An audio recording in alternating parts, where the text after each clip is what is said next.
Magbigay ng yellow na prutas! Mangga!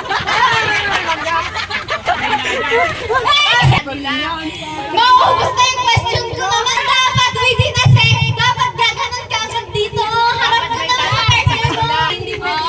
Talikod, talikod. 1, 2, 3. Magbigay ng gulay sa sinigang. 1, 2, 3, go! Pechay!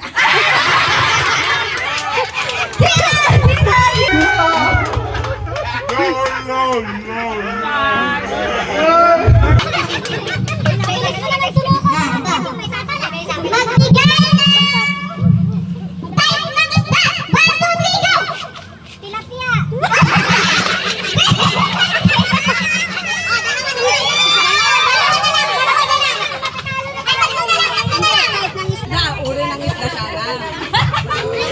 Tinagalan na! Isda, ano bang yung mga isda type? Uri ng isda. Diba pag kasi ka magaling kang English? Next! Magbigay ng planeta! 1, 2, 3, go! Magbigay ng uri ng ulam! 1, 2, 3, go! Magbigay ng bansa! 1, 2, 3, go! Philippines!